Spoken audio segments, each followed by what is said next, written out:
Hello, welcome to my channel ABCD5. I am Advocate Jasna Shabir Ali. Today we are going to discuss about indefinite pronouns. Indefinite pronouns എന്ന് വെച്ച് കഴിഞ്ഞാൽ വ്യക്തമായ അളവോ കണക്കോ ഒന്നും പറയാത്ത pronouns. അതായത് നമ്മൾ കുറച്ച് അല്ലെങ്കിൽ എന്തെങ്കിലും എല്ലാം അങ്ങനെയൊക്കെ പറയുമ്പോൾ കൃത്യമായിട്ട് അളവില്ല അല്ലെങ്കിൽ എണ്ണമില്ല അങ്ങനെ പരാമർശിക്കുന്ന പ്രൊനൗൺസിനെയാണ് ഇൻഡെഫിനിറ്റ് പ്രൊനൗൺസ് എന്ന് പറയുന്നത്. നിശ്ചിതമായിട്ടുള്ള അളവില്ലാത്തത്, അതുകൊണ്ടാണ് ഇൻഡെഫിനിറ്റ് എന്നൊരു പേരും വന്നത്. 4 words some, any, no, every ഇവയുടെ കൂടെ ചില വേർഡ്സ് ചേർക്കുമ്പോഴാണ് ഇൻഡെഫിനിറ്റ് പ്രൊനൗൺസ് കിട്ടുന്നത്. മൊത്തം 16 ഇൻഡെഫിനിറ്റ് പ്രൊനൗൺസ് ആണ് ഉള്ളത്. Somewhere, someone, somebody, something. അത് anywhere, anyone, anybody, anything. Next, nowhere, no one, nobody, nothing. Next, everywhere, everyone, everybody, everything. ഇത്രയും 16 pronouns ആണ് ഇൻഡെഫിനിറ്റ് പ്രൊനൗൺസ് എന്ന പേരിൽ അറിയപ്പെടുന്നത്. അപ്പോൾ നമുക്ക് ഓരോന്നായിട്ട് എടുത്തിട്ട് അതിൻ്റെ എക്സാമ്പിൾ കൂടി നമുക്ക് നോക്കുമ്പോൾ ഇവയുടെ അർത്ഥവും എക്സാമ്പിളൊക്കെ നോക്കിക്കഴിഞ്ഞാൽ ഇവ എങ്ങനെ ഒരു സെൻറ്റൻസിൽ ഉപയോഗിക്കണമെന്ന് നമുക്ക് മനസ്സിലാവും. ഓരോന്നായിട്ട് നോക്കുന്നതിന് മുമ്പ് ഞാൻ ആദ്യം തന്നെ പറയട്ടെ, ഇവയെല്ലാം സിംഗുലർ സബ്ജക്ട്സ് ആണ്. അതായത് ഇതിൻ്റെ ഒപ്പം നമ്മൾ ഉപയോഗിക്കേണ്ടത് എസ് ഫോം ഉപയോഗിക്കണം. പ്രസൻറ്റ് ടെൻസിലാണെങ്കിൽ എസ് ഫോം ഉപയോഗിക്കണം. ഒരു വെർബിൻ്റെ കൂടെ എസ് എന്ന് ചേർക്കണം. പിന്നെ അത് മാത്രമല്ല, പിന്നെ നമ്മളിതിൽ ഉപയോഗിക്കുന്നത് ഇവയുടെ ഒപ്പം ഇസ്, വാസ് ഇതാണ് ഉപയോഗിക്കേണ്ടത്. ഹാസ് ആണ് ഉപയോഗിക്കേണ്ടത്, ഹാവ് ഉപയോഗിക്കരുത്. ഹാസ് ആണ് ഉപയോഗിക്കേണ്ടത്, കാരണം ഇവയൊക്കെ സിംഗുലർ സബ്ജക്റ്റ് ആണ്. അതുകൊണ്ട് ഹാസ് ആണ് ഉപയോഗിക്കേണ്ടത്. ആദ്യത്തെ സംവെയർ. സംവെയർ എന്ന് വെച്ച് കഴിഞ്ഞാൽ എവിടേക്കെങ്കിലും അല്ലെങ്കിൽ എവിടെയെങ്കിലും എന്നൊക്കെ പറയുന്നതിന് വേണ്ടിയിട്ടാണ് ഈ സംവെയർ ഉപയോഗിക്കുന്നത്. I want to go somewhere. എവിടെയെങ്കിലും പോകാൻ ഞാൻ ആഗ്രഹിക്കുന്നു. I want to go somewhere. അതുപോലെ തന്നെ നമുക്ക് പറയാം I would like to go somewhere in this summer. ഈ സമ്മറിൽ എവിടേക്കെങ്കിലും പോകാൻ ഞാൻ ആഗ്രഹിക്കുന്നു എന്ന് തന്നെ. I would like to go somewhere in this summer. ഇനി someone. someone എന്ന് വെച്ച് കഴിഞ്ഞാൽ ആരെങ്കിലും. അതുപോലെ തന്നെ somebody എന്ന് വെച്ചാലും ആരെങ്കിലും എന്ന് തന്നെയാണ് അർത്ഥം. I need someone to help me with these bags. ഈ ബാഗുമായിട്ട് ഈ ബാഗ് എടുത്ത് പൊക്കാൻ എനിക്ക് ആരെങ്കിലും സഹായത്തിന് ആവശ്യമുണ്ട്. I need someone to help me with these bags. Somebody എന്ന് വെച്ച് കഴിഞ്ഞാൽ ആരെങ്കിലും. Somebody murdered him. It was not a suicide. ഇയാളെ ആരോ കൊന്നതാണ്. ആരെങ്കിലും കൊന്നതാണ്. ആരോ എന്നുള്ള അർത്ഥത്തിലാണ് ഇവിടെ somebody എന്ന് ഉപയോഗിച്ചിരിക്കുന്നത്. It was not a suicide. ഇതൊരു ആത്മഹത്യ ആയിരുന്നില്ല. Somebody murdered him.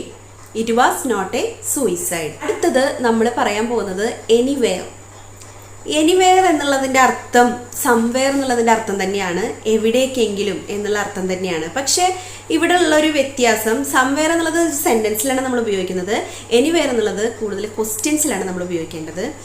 അപ്പോൾ അങ്ങനെ നമ്മൾ പറയാൻ നോക്കിക്കഴിഞ്ഞാൽ ഇംഗ്ലീഷ് സംസാരിക്കുമ്പോൾ തന്നെ നമുക്ക് തെറ്റില്ല. Did you go anywhere yesterday? നീ ഇന്നലെ എവിടെയെങ്കിലും പോയോ? Did you go anywhere yesterday? അടുത്തത് എനിവൺ. എനിവൺ എന്ന് വെച്ച് കഴിഞ്ഞാൽ ആരെങ്കിലും എന്ന് തന്നെയാണ് അർത്ഥം, പക്ഷെ അത് ക്വസ്റ്റ്യനിൽ ഉപയോഗിക്കുകയാണ്. Has anyone call me? എന്നെ ആരെങ്കിലും വിളിച്ചോ? Has anyone call me? അടുത്തത് ഈ എനിബഡി. എനിബഡി എന്ന് വെച്ച് കഴിഞ്ഞാലും ആരെങ്കിലും എന്ന് തന്നെയാണ് അർത്ഥം. Did anybody come while I was out? ഞാൻ പുറത്തായിരുന്നപ്പോൾ ആരെങ്കിലും വന്നോ? Did anybody come while I was out? അടുത്തത് എനിത്തിങ്. എനിത്തിങ് എന്ന് വെച്ച് കഴിഞ്ഞാൽ എന്തെങ്കിലും എന്ന് തന്നെയാണ് അർത്ഥം. നമ്മൾ സംതിങ്ങിൻ്റെ അതേ അർത്ഥം തന്നെയാണ്. അത് ക്വസ്റ്റ്യനിൽ പറയുമ്പോൾ എങ്ങനെയാണെന്ന് നോക്കാം. Are you doing anything today? ഇന്ന് നീ എന്തെങ്കിലും ചെയ്യാൻ ഉദ്ദേശിക്കുന്നുണ്ടോ? Are you doing anything today? അപ്പോൾ നമ്മൾ അതിൻ്റെ ആൻസർ കൊടുക്കുമ്പോൾ I don't have anything to do. ഞാൻ ഒന്നും തന്നെ ചെയ്യാൻ ഉദ്ദേശിക്കുന്നില്ല, ഞാൻ ഒന്നും തന്നെ ചെയ്യുന്നില്ല. I don't have anything to do. ഈ നെഗറ്റീവ് സെൻറ്റൻസിൽ എപ്പോഴും നമ്മൾ എനിത്തിങ് അല്ലെങ്കിൽ എനിവെയർ, എനിവൺ, എനിബഡി, എനിത്തിങ് ഇതൊക്കെയാണ് ഉപയോഗിക്കേണ്ടത്. പോസിറ്റീവ് സെൻറ്റൻസിലാണ് സംവെയർ, സംതിങ്, സംവൺ, സംബഡി ഇതൊക്കെ ഉപയോഗിക്കേണ്ടത്. പ്രത്യേകം ശ്രദ്ധിക്കേണ്ടത് ക്വസ്റ്റ്യൻസിൽ ഈ എനി വെച്ച് തുടങ്ങുന്ന ഇൻഡെഫിനിറ്റ് പ്രൊനൗൺസ് ആണ് ഉപയോഗിക്കേണ്ടത്. അത് മാത്രമല്ല നെഗറ്റീവ് സെൻറ്റൻസ് ആണ് എങ്കിൽ അവിടെ ക്വസ്റ്റ്യൻ ആണോ എന്ന് നോക്കേണ്ട കാര്യമല്ല. നെഗറ്റീവ് സെൻറ്റൻസ് ആണെങ്കിൽ എനി വെച്ച് തുടങ്ങുന്ന ഇൻഡെഫിനിറ്റ് പ്രൊനൗൺ ഉപയോഗിക്കുക. അതല്ല പോസിറ്റീവ് സെൻറ്റൻസ് ആണെങ്കിൽ സം വെച്ച് തുടങ്ങുന്ന ഇൻഡെഫിനിറ്റ് പ്രൊനൗൺസ് ആണ് ഉപയോഗിക്കേണ്ടത്. ഇനി അടുത്തതിലേക്ക് നമുക്ക് പോകാം. നോ എന്ന് തുടങ്ങുന്ന ഇൻഡെഫിനിറ്റ് പ്രൊനൗൺസിലേക്ക് നമുക്ക് പോകാം. അടുത്തത് നോവെയർ. നോവെയർ എന്ന് വെച്ച് കഴിഞ്ഞാൽ എവിടെയുമില്ല, അതാണ് അതിൻ്റെ അർത്ഥം. അതിൻ്റെ example, he has nowhere to go. അവന് എവിടെയും പോകാനില്ല. He has nowhere to go. Jithu had nowhere to go. ജിത്തുവിന് എവിടെയും പോകാനുണ്ടായിരുന്നില്ല. Jithu had nowhere to go. ഇത് നോ വൺ എന്നാണ്. നോ വൺ എന്ന് വെച്ച് കഴിഞ്ഞാൽ ആരുമില്ല, അതാണ് അർത്ഥം. There is no one here. ഇവിടെ ആരും ഇല്ല. There is no one here. No one can cope with her in English. ഇംഗ്ലീഷിൽ അവളുമായി ഏറ്റുമുട്ടാൻ ആരുമില്ല. No one can cope with her in English. അടുത്തത് നോബഡി എന്നാണ്. നോ വണ്ണിൻ്റെ അതേ അർത്ഥം തന്നെയാണ് നോബഡിക്കും, ആരുമില്ല എന്ന് തന്നെയാണ്. Example, I phoned many times but nobody answered. ഒരുപാട് തവണ ഫോൺ ചെയ്തു, പക്ഷെ ആരും തന്നെ ആൻസർ ചെയ്തില്ല. I phoned many times but nobody answered. അപ്പോൾ സംശയം ഉണ്ടാവും, ഈ നോ വൺ എവിടെ ഉപയോഗിക്കും, നോബഡി എവിടെ ഉപയോഗിക്കുന്നത്? നോ വണ്ണും നോബഡിയും ഒരുപോലെ ഉപയോഗിക്കേണ്ടതാണ്. അതല്ലെങ്കിൽ സംബഡി, സംവൺ, എനിബഡി, എനിവൺ. അവിടെ ഈ നോബഡി ഉപയോഗിക്കുന്നിടത്ത് നോ വൺ ഉപയോഗിച്ചത് കൊണ്ടോ നോ വൺ ഉപയോഗിക്കേണ്ടടുത്ത് നോബഡി ഉപയോഗിച്ചതുകൊണ്ടോ യാതൊരു കുഴപ്പമില്ല. ഇതൊക്കെ ഈ വൺ ബഡി അത് ഈ പ്രോനൗൺസിൻ്റെ കൂടെ ചേർക്കുമ്പോൾ ഒരേ അർത്ഥം തന്നെയാണ്. സംവൺ, സംബഡി, ആരെയെങ്കിലും. എനിവൺ, എനിബഡി, ആരെയെങ്കിലും. അത് ക്വസ്റ്റ്യൻസിലോ അല്ലെങ്കിൽ നെഗറ്റീവ് സെൻറ്റൻസിലോ ആണ് എനിവൺ, എനിബഡി ചേർക്കുക. അതുപോലെ തന്നെ നോ വൺ, നോബഡി, ആരുമില്ല എന്നുള്ള അർത്ഥത്തിലാണ് നോ വണ്ണും നോബഡിയും. അതിൽ ഏത് ചേർത്തിയാലും ഏത് ഒരു സെൻറ്റൻസിൽ നമ്മൾ ഉപയോഗിച്ചാലും അത് വളരെ കറക്റ്റാണ്. അത് നത്തിങ്. നത്തിങ് എന്ന് വെച്ച് കഴിഞ്ഞാൽ ഒന്നുമില്ല എന്നാണ് അർത്ഥം. നമ്മൾ വെറുതെയും ഒരു സെൻറ്റൻസിലും ഉൾപ്പെടുത്താതെ എന്ത് പറ്റി, വാട്ട് ഹാപ്പൻഡ് എന്ന് ചോദിക്കുമ്പോൾ നമ്മൾ പറയും നത്തിങ്, ഒന്നുമില്ല എന്ന് പറയാറുണ്ട്. അടുത്തത് എവരിവർ. എവരിവർ എന്ന് വെച്ച് കഴിഞ്ഞാൽ എല്ലായിടത്തും എന്നാണ് അർത്ഥം. I looked എവരിവർ. ഞാൻ എല്ലായിടത്തും നോക്കി. അടുത്തത് എവരി വൺ. എവരി വൺ എന്ന് വെച്ച് കഴിഞ്ഞാൽ എല്ലാവരും എന്നാണ് അർത്ഥം. Every one was at the party last night. എല്ലാവരും കഴിഞ്ഞ രാത്രിയിലെ പാർട്ടിക്ക് എല്ലാവരും ഉണ്ടായിരുന്നു. Every one was at the party last night. അടുത്തത് എവരിബഡി. എവരിബഡി എന്നുള്ളതിന് എല്ലാവരും എന്ന് തന്നെയാണ് അർത്ഥം. എവരി വൺ ഉപയോഗിച്ചാലും എവരിബഡി എന്ന് ഉപയോഗിച്ചാലും ഒരേ മീനിങ് തന്നെയാണ് വരുന്നത്. Everybody was having a lot of fun. എല്ലാവരും നന്നായി ആസ്വദിച്ചിരുന്നു, തമാശ ആസ്വദിച്ചിരുന്നു എന്നാണ് ഇവിടെ പറയുന്നത്. Every one was having a lot of fun.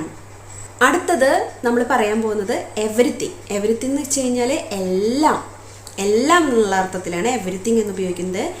Everything is going to be all right. എല്ലാം ശരിയാകും. Everything is going to be all right. അപ്പോൾ ഇനി നമുക്ക് അടുത്തതായിട്ട് കുറച്ച് മലയാളം സെൻറ്റൻസ് ഞാൻ പറയാം. അത് നിങ്ങൾക്ക് ഇംഗ്ലീഷിലാക്കാൻ പറ്റുന്നുണ്ടോ എന്ന് നോക്കൂ. കുറച്ച് സ്പീഡിൽ പറയാൻ പോവുകയാണ്. പലരും കമൻറ്റ് ഇട്ടിരുന്നു സ്പീഡ് പാടില്ല, സ്പീഡ് കുറയ്ക്കണം എന്നൊക്കെ. പക്ഷെ ഞാൻ പറയുകയാണ്, സ്പീഡിൽ നമ്മൾ ഗ്രാസ്പ് ചെയ്യാൻ കഴിയണം, എങ്കിൽ മാത്രമേ നമുക്ക് സ്പീഡിൽ സംസാരിക്കാൻ പറ്റുള്ളൂ. അതുകൊണ്ടാണ് ഞാനിങ്ങനെ സ്പീഡിൽ ക്ലാസ് എടുക്കുന്നത്. പിന്നെ സ്പീഡിൽ ക്ലാസ് എടുക്കാനേ എനിക്ക് പറ്റുന്നുള്ളൂ, കുറയ്ക്കാനാവുന്നത്ര ശ്രമിക്കുന്നുണ്ട്. അതിൻ്റെ പോരായ്മകൾ എല്ലാവരും ഒന്ന് ക്ഷമിക്കണം. എല്ലാവരും ഇംഗ്ലീഷ് സംസാരിക്കാൻ, പെട്ടെന്ന് തന്നെ ഇംഗ്ലീഷ് സംസാരിക്കാൻ ആഗ്രഹിക്കുന്നവർ സ്പീഡിൽ ഗ്രാസ്പ് ചെയ്യുക, സ്പീഡിൽ സംസാരിക്കാൻ പഠിക്കുക. പക്ഷെ മലയാളം സെൻറ്റൻസിൻ്റെ ഇംഗ്ലീഷ് നിങ്ങളൊന്ന് പറഞ്ഞു നോക്കൂ. നിന്നെക്കുറിച്ച് എന്തോ കേട്ടതേ ഉള്ളൂ, ശ്രദ്ധിക്കൂ. Listen, I just heard something about you. ഞാൻ നാളെ എവിടേക്കെങ്കിലും പോകാൻ ആഗ്രഹിക്കുന്നു. I would like to go somewhere tomorrow. ആ ഡോറിനടുത്ത് ആരോ നിൽക്കുന്നുണ്ട്. There is someone at the door. നിങ്ങളിൽ നിങ്ങൾ വിശ്വസിക്കുകയാണെങ്കിൽ എന്തും സാധ്യമാവും. Anything is possible if believe in yourself. ഇവിടെ നിങ്ങൾ ആലോചിക്കുന്നുണ്ടാവും എന്തുകൊണ്ടാണ് ഇവിടെ ക്വസ്റ്റ്യനിലല്ലാതെ എനിത്തിങ് വന്നതെന്ന്. ചില പ്രത്യേക സിറ്റുവേഷനിൽ എനിത്തിങ് എന്നുള്ളത് സെൻറ്റൻസിൽ വരും. കാരണം എന്തും എന്നുള്ള അർത്ഥത്തിലാണെങ്കിൽ എനിത്തിങ് അവിടെ വെച്ചേ പറ്റൂ. അതുപോലെ നെഗറ്റീവ് സെൻറ്റൻസിലും എനിത്തിങ് എനി വെച്ച് തുടങ്ങുന്ന ഈ ഇൻഡെഫിനിറ്റ് പ്രൊനൗൺസ് തന്നെയാണ് വെക്കുന്നത്. അപ്പോൾ എന്തും എന്നുള്ളതിൽ സംതിങ് എന്ന് വെക്കാൻ പറ്റില്ല. സംതിങ് എന്നുള്ളത് കുറച്ച് എന്നുള്ള ഒരു അർത്ഥത്തിലും ഉപയോഗിക്കാറുണ്ട്. അതുകൊണ്ട് എന്തും എന്നുള്ള അർത്ഥത്തിൽ എനിത്തിങ് ഉപയോഗിക്കുന്നത് തന്നെയാണ് ഏറ്റവും നല്ലത്. ഞാൻ ഉറപ്പായും പറയുന്നു, ഈ രഹസ്യം ഞാൻ ആരോടും പറയില്ലെന്ന്. അപ്പോൾ ഇവിടെ ആരോടും പറയില്ല എന്നുള്ളതൊരു നെഗറ്റീവ് സെൻറ്റൻസ് ആണ്. അതുകൊണ്ട് തന്നെ ഇവിടെ ഉപയോഗിക്കേണ്ടത് I swear I won't tell anyone this secret. നിങ്ങൾക്ക് ഉത്തരം അറിയില്ല എങ്കിൽ ഒന്നും പറയാതിരിക്കുന്നതാണ് നല്ലത്. If you don't know the answer it's best to say nothing. Plan ചെയ്തതുപോലെ തന്നെ എല്ലാം നടന്നു. Everything is going as planned. Meeting തുടങ്ങാൻ കഴിയും കാരണം എല്ലാവരും എത്തിച്ചേർന്നു. We can start the meeting because everybody has arrived. ഈ ക്വസ്റ്റ്യനുള്ള ആൻസർ ആർക്കെങ്കിലും പറയാൻ കഴിയുമോ? Can anyone answer this question? ഭൂകമ്പത്തിൽ അവർക്ക് എല്ലാം നഷ്ടപ്പെട്ടു. ദേ ലോസ്റ്റ് എവറിത്തിങ് ഇൻ എർത്ത്ക്വേക്ക്. ഒരു പ്രധാനപ്പെട്ട കാര്യമാണ് എനിത്തിങ് നത്തിങ്. ഇത് ഉപയോഗിക്കുമ്പോൾ ശ്രദ്ധിക്കേണ്ട കാര്യമാണ്. നമ്മൾ പറഞ്ഞു നെഗറ്റീവ് സെൻറ്റൻസിൽ എനിത്തിങ്, എനിവൺ, എനിവെയർ, എനിബഡി അതൊക്കെ ഉപയോഗിക്കാം. അപ്പോൾ ഈ nothing, nowhere, no one, nobody ഇതൊക്കെ എന്താണ്, നെഗറ്റീവ് ആണോ എന്നുള്ളതൊക്കെയാണ് ക്വസ്റ്റ്യൻ. അത് നെഗറ്റീവ് അർത്ഥം വരുന്ന ഒരു പോസിറ്റീവ് സെൻറ്റൻസ് ആയിട്ടാണ് കണക്കാക്കപ്പെടുന്നത്. പക്ഷേ അവിടെ നത്തിങ് എന്നുള്ളത് നെഗറ്റീവിനെ സൂചിപ്പിക്കുന്നതാണ്. അപ്പോൾ ഇത് രണ്ടും കൂടെ നെഗറ്റീവ് വരുമ്പോൾ എനിത്തിങ് ആണോ നത്തിങ് ആണോ എന്നുള്ളത് ഒരു ഡൗട്ട് തന്നെയാണ്. അപ്പോൾ അത് നമ്മൾ അത് രണ്ട് തരത്തിൽ പറഞ്ഞാലും അത് ശരി തന്നെയാണ്. ഇവിടെ ശ്രദ്ധിക്കുക, ഒരു എക്സാമ്പിൾ ശ്രദ്ധിക്കുക. അതിനെക്കുറിച്ച് എനിക്കൊന്നും അറിയില്ല. അങ്ങനെ പറയാൻ I don't know anything about it. അടുത്ത വേർഡ് ശ്രദ്ധിക്കുക, ഇതേ അർത്ഥം തന്നെയാണ് I know nothing about it. എനിക്കതിനെക്കുറിച്ച് ഒന്നും അറിയില്ല. ഇവിടെ ശ്രദ്ധിക്കേണ്ട കാര്യം, നമ്മുടെ എക്സ്പ്രഷൻ ഫീൽ ചെയ്യിക്കുന്നതിന് വേണ്ടിയിട്ട് നമ്മൾ I know nothing about it എന്ന് പറയുമ്പോൾ നമ്മുടെ എക്സ്പ്രഷൻ അങ്ങോട്ട് ഫീൽ ചെയ്യിക്കാൻ പറ്റുന്നില്ല. അപ്പോൾ അങ്ങനെയുള്ള സിറ്റുവേഷൻ നമുക്ക് പറയാം I don't know anything about it. അപ്പോൾ നമ്മുടെ എക്സ്പ്രഷൻ പൂർണ്ണമായി നമുക്ക് ഫീൽ ചെയ്യിക്കാൻ കഴിഞ്ഞു. അപ്പോൾ I know nothing about it എന്ന് പറയുമ്പോൾ നമ്മുടെ എക്സ്പ്രഷൻ കംപ്ലീറ്റ് ആയിട്ട് ഫീൽ ചെയ്യിക്കാൻ പറ്റുന്നുണ്ടല്ലോ എന്ന് തോന്നുന്നവരാരെങ്കിലും ഉണ്ടെങ്കിൽ അങ്ങനെ പറഞ്ഞോളൂ. ആ സെൻറ്റൻസ് തെറ്റൊന്നുമല്ല.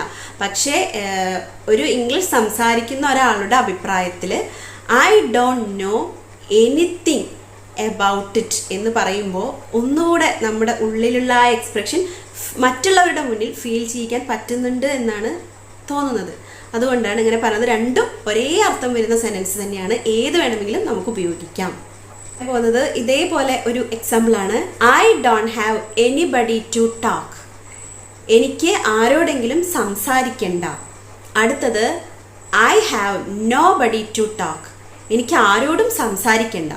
അപ്പോൾ എങ്ങനെ വേണമെങ്കിലും നമുക്ക് ആ സെൻറ്റൻസ് എക്സ്പ്രസ് ചെയ്യുമ്പോൾ ഏതാണോ നമുക്ക് എളുപ്പമായി തോന്നുന്നത് അപ്പോൾ അതുപയോഗിച്ചിട്ട് നമുക്കത് പറയാമെന്നാണ്. അപ്പോൾ ഇത്രയും കാര്യങ്ങളാണ് ഇൻഡെഫിനിറ്റ് പ്രൊനൗൺസിനെ കുറിച്ച് നമുക്ക് അറിയേണ്ടത്. അത് കൃത്യമായിട്ട് നമ്മൾ ഓരോ സെൻറ്റൻസിൽ വെച്ച് പറയാൻ നോക്കുക. അപ്പോൾ അത് ഇൻട്രസ്റ്റിംഗ് ആയിരിക്കും. നമ്മൾ സംസാരിക്കുമ്പോൾ ഈ ഇൻഡെഫിനിറ്റ് പ്രൊനൗൺസ് ഉപയോഗിച്ച് ഒന്നുകൂടി പറയുന്നത് സംസാരിക്കുമ്പോൾ നന്നായി ഗുണം ചെയ്യും. അത് നമുക്ക് പ്രാക്ടീസ് ചെയ്യുമ്പോൾ നമുക്കത് മനസ്സിലാവും. അപ്പോൾ ഈ വീഡിയോ നിങ്ങൾക്ക് ഇഷ്ടമാവുകയാണെങ്കിൽ ലൈക്ക് ചെയ്യണം, ഷെയർ ചെയ്യണം. ഇതുവരെ സബ്സ്ക്രൈബ് ചെയ്യാത്തവരാണ് നിങ്ങളെങ്കിൽ സബ്സ്ക്രൈബ് ചെയ്യണം. തൊട്ടടുത്ത് കാണുന്ന ബെല്ലൈക്കൺ പ്രസ് ചെയ്യണം. എങ്കിൽ മാത്രമേ ഇതുപോലുള്ള വീഡിയോസ് ഇനി നിങ്ങൾക്ക് കിട്ടുള്ളൂ. എന്തെങ്കിലും അഭിപ്രായം ഉണ്ടെങ്കിൽ കമൻസിൽ പറയണം. ഓക്കെ, സ്പീഡ് കുറയ്ക്കാൻ ഞാൻ ആവുന്നത്ര ശ്രമിച്ചിട്ടുണ്ട് ഇന്നത്തെ വീഡിയോയിൽ എന്നാണ് എൻ്റെ ഒരു വിശ്വാസം. ഇനി ഒന്നുകൂടെ സ്പീഡ് കുറയ്ക്കാൻ നോക്കാം. എന്ത് തന്നെയായാലും നിങ്ങളുടെ അഭിപ്രായം കമൻസിൽ പറയുക. പിന്നെ ഇതുപോലുള്ള മറ്റൊരു ഐഡിയ ആയിട്ട് അടുത്ത വീഡിയോയിൽ കാണാം. Thanks for watching.